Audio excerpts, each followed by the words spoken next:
नागपूर मतदारसंघामध्ये भाजपकडून राजीव पोद्दार यांना उमेदवारी दिली गेली। काँग्रेसकडून सुद्धा 2 अर्ज दाखल झाले।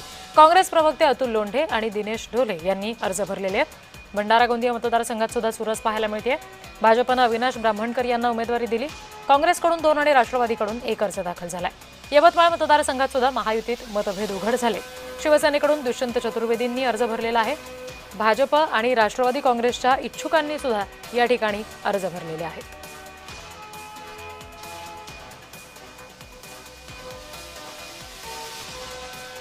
या सगळ्या संदर्भात प्रतिनिधी तेजस मोहतुरे आपल्याला आणखी तपशील देतात। तेजस,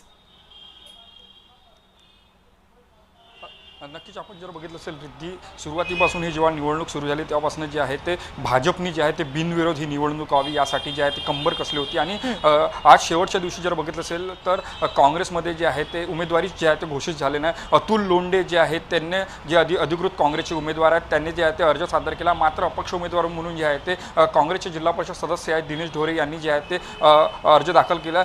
अशीच परिस्थिती काहीशी आहे जे भंडारा गोंदियामध्ये सुद्धा जे पाहायला मिळत आहे। भंडारामध्ये जर बघितलं असेल तर अविनाश ब्राह्मणकर जे आहे ते भाजपचे अधिकृत उमेदवार आहेत, तर काँग्रेसने जे आहेत तिथे 2 अपक्ष उमेदवार उभे केले आहेत। प्रफुल्ल अग्रवाल जे आहेत त्यांनी सुद्धा उमेदवारी अर्ज दाखल केला आहे। यासोबत जर बघितलं असेल तर भंडाराचे जिल्हा परिषद सदस्य जे आहेत ते नरेश ईश्वरकर, यासोबत जे आहेत ते दिलीप बोनसोड जे माजी आमदार आहेत तिरोडाचे, त्यांनी सुद्धा जे आहेत ते काँग्रेसकडून अधिकृत उमेदवार जे आहेत ते दाखल केले आहे। मात्र संपूर्ण याच्यात जर बघितलं असेल तर अशीच काहीशी परिस्थिती यवतमाळमध्ये पाहायला मिळत आहे। यवतमाळमध्ये जे आहे ते महायुतीमध्ये बिघाडी पाहायला मिळत आहे। एकूणच जर बघितलं असेल तर त्या ठिकाणी शिंदे गटाकडून जे आहेत ते दुष्यंत चतुर्वेदी जे आहेत ते उमेदवार आहेत। मात्र भाजप असेल यासोबत राष्ट्रवादी काँग्रेस अजित पवार गटाने सुद्धा त्या ठिकाणी जे आहे ते उमेदवारी अर्ज दाखल केला। त्यामुळे यवतमाळमध्ये जे हे काही आहे ते डोकेदुखी जे आहे ते महायुतीसमोर राहणार आहे। शेवटच्या 2 दिवसा म्हणजे 4 तारखेला अर्ज मागे घेण्याचे शेवटचे दिवस असणारे 2 दिवसात जे आहेत त्या ठिकाणी मुख्यमंत्री जे आहेत देवेंद्र फडणवीस व उपमुख्यमंत्री एकनाथ शिंदे हे का तोडगा काढतं हे सुद्धा पाहणं महत्त्वाचं असणार आहे। मात्र एकूणच जर बघितलं असेल तर घोडे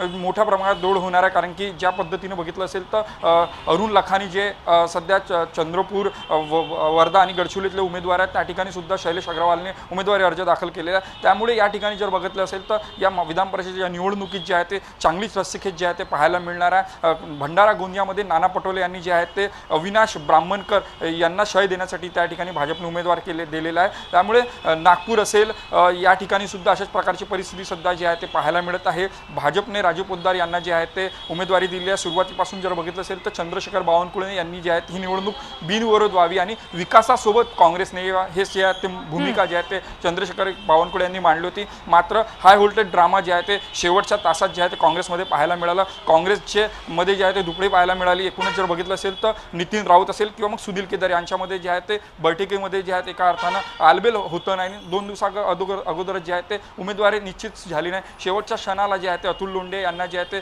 काँग्रेस उमेदवारी जे आहे ते घोषित केली आहे। मात्र अपक्ष उमेदवार म्हणून जे आहे ते काँग्रेसने दिनेश ढोले यांचे सुद्धा उमेदवारी अर्ज दाखल केला। त्यामुळे या संपूर्ण निवडणुकीत जे आहे काँग्रेसला कितपत यश मिळते हे सुद्धा पाहणं महत्त्वाचं असणार आहे। जी तेजस, तुम्ही आमच्याशी असेच जोडलेले राहा।